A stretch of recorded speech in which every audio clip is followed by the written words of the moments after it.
convido você para puxar o freio de mão, relaxar, esquecer todo esse lado chato da rotina, dos problemas diários, sentar no sofá para que possamos conversar. E hoje conversaremos sobre o quê?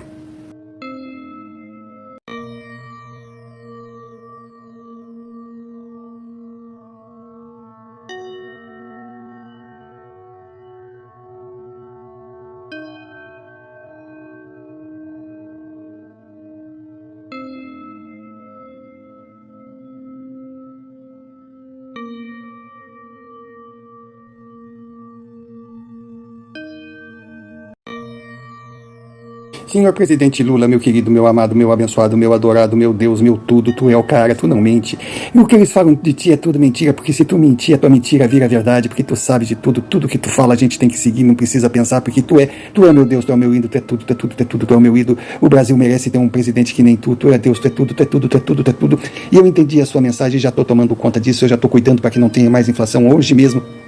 Eu encontrei um carrinho de picolé, comprei um picolé de groselha, peguei o picolé de groselha, deixei derreter, fui na casa do vizinho, roubei uma jarra de água, misturei com a groselha e deu 10 copos de suco de groselha. Tá branquinho, sabe, rosinha, tá fraquinho, mas até é bom porque groselha tem muita química, mas pelo menos se a gente tomar aquilo geladinho é bom. Mas se não tiver gelado é bom também e não vai estar porque eu desliguei a minha geladeira, porque se eu não gastar luz, se eu não gastar água, se eu não comer, eu vou ajudar o senhor a pagar todas as dívidas. Agora eu tô pronto, se sobrar um dinheirinho eu quero pagar de imposto pro senhor, porque o senhor é meu ídolo, o senhor é meu tudo, o senhor sabe o que faz. Se o senhor ser jogado do 21º andar de um edifício, eu vou atrás, porque eu sei que o senhor está certo. Eu sigo o senhor sempre. Eu sou o adestrado, eu sou o militante. Eu fui doutrinado com muito orgulho desde criança. Eu sou fanático e estou aqui para ajudar o senhor a roubar o país. Porque mesmo que o senhor esteja roubando, mesmo que o senhor seja ladrão, eu tenho certeza que o senhor é o ladrão mais honesto do mundo. Aleluia!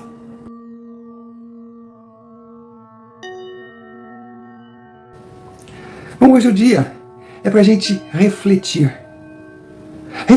sobre a caótica situação da militância da esquerda, que atropelou, que foi longe demais na narrativa sem fundamento, que hoje está sem nenhum argumento. Hoje virou piada pelo simples fato de tudo aquilo que afirmam a gente não vê no mundo real. Ou seja, mentira, fake. Tentativas de desviar foco para uma realidade terrível. O presidente que eles tanto idolatram chegou ao poder por vias indiretas, entendedores entenderão, prometeu mundos e fundos e hoje debocha da população com comentários que se enquadram na caixinha do abominável. Então a esquerda acabou como militância. Isso é gravíssimo, pois a militância sempre foi a força da ideologia. Mas eles estão cansando. Eles estão cansando de tanto pagar mico, virar chacota. Porque essa coisa de tentar nos convencer que nós não estamos vendo o que estamos vendo, ou tentar criar uma realidade que está na cara que não existe, mostrou para eles que o mundo mudou. Antes eles podiam inventar uma mentira, repetir que ela pegaria a conotação de verdade, porque teria o apoio quase que absoluto da mídia. A mídia essa que era patrocinada pelo governo. Antes da internet, eles tinham aqueles artistas que eram idolatrados como semideuses, confirmando o que falavam. Mas hoje, com as redes sociais, a gente percebe, ou a gente descobre, qual sempre foi a verdadeira intenção desses artistas. Que era apenas viver numa mordomia e ganhar cada vez mais dinheiro. Dinheiro que vinha dos impostos. Então eles enriqueciam, esmagando a população. Então agora acabou. Eles lançam uma mentira, logo em seguida as redes sociais desmentem. Então agora eles estão desesperados para acabar com as redes sociais, mas é impossível calar algo que se tornou muito forte. Porque agora o brasileiro aprendeu a interagir, e essa coisa de nome fantasia, Google, Facebook, X, YouTube, isso é apenas uma marca. Porque do jeito que o cidadão se organizou e entendeu que é se comunicando que a verdade prevalece, nem que eles tenham que mandar mensagens por sinal de fumaça. As mentiras da mídia oficial, que está cada vez mais desmoralizada, não surtirão mais efeito. Então esse vídeo aqui é para mostrar uma das tentativas de engrandecer um ladrão mentiroso.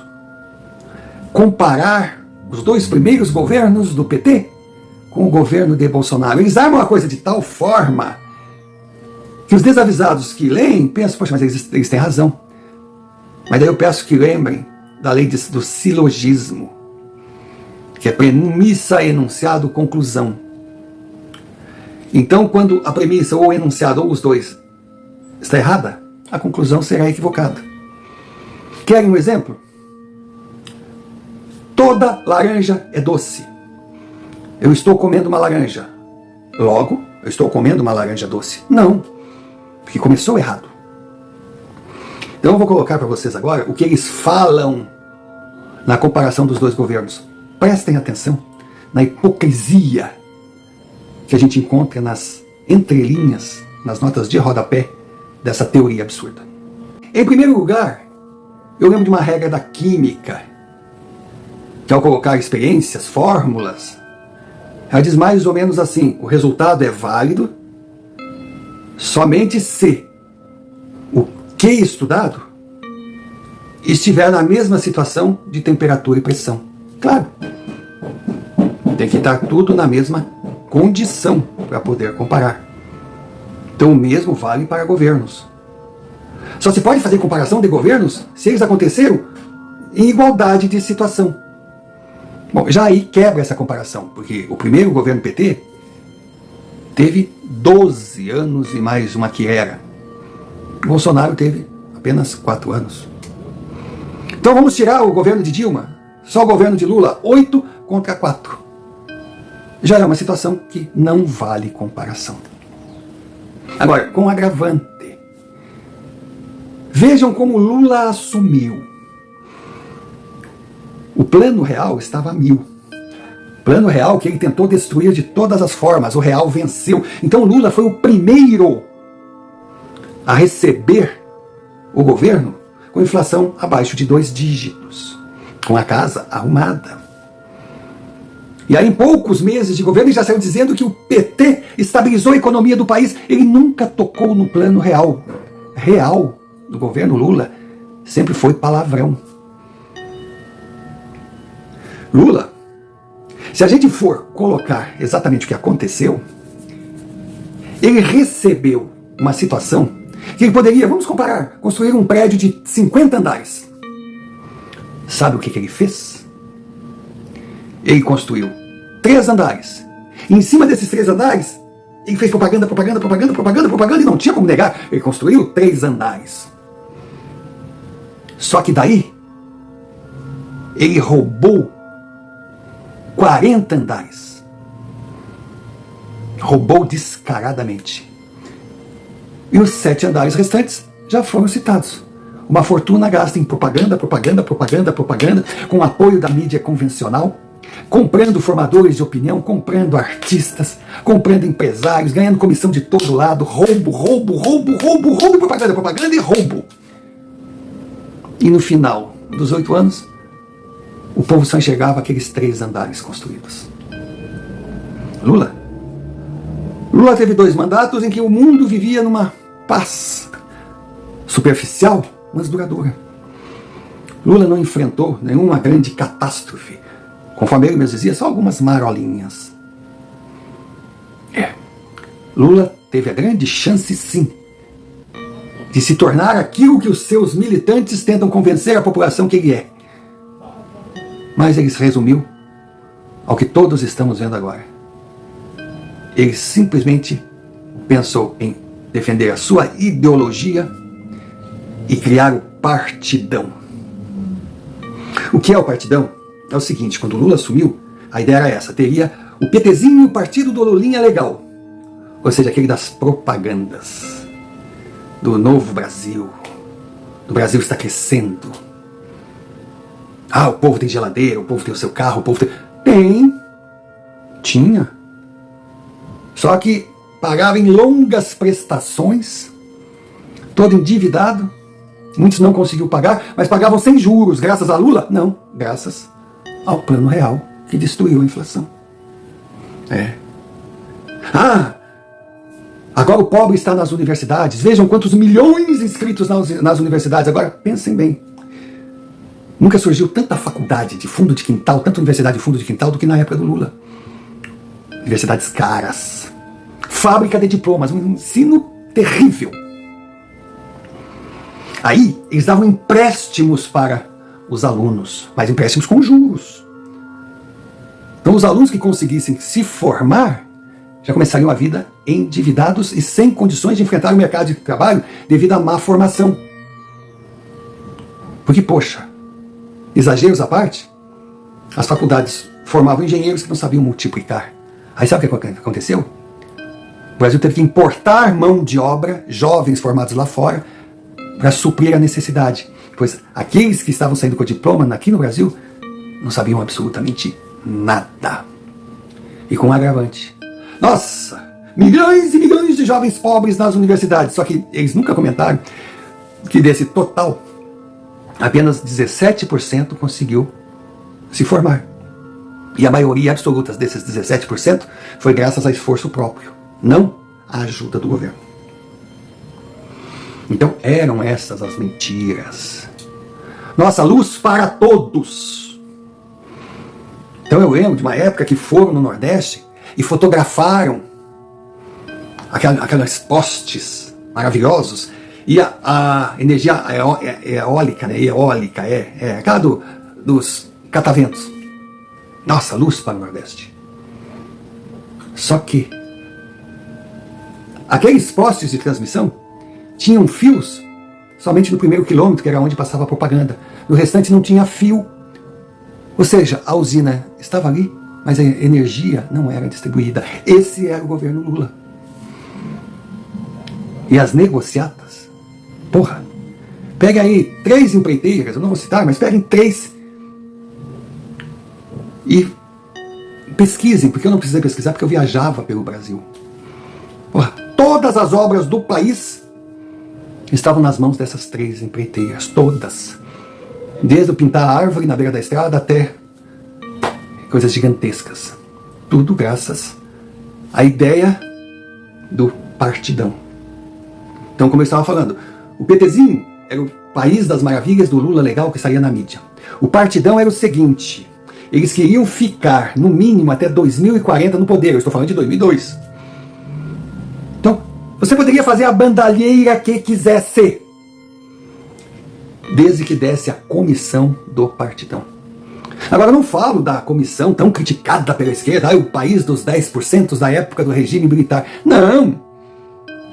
De fato, na época tinha corrupção e tudo que se produzia no país dava 10% para alguns políticos.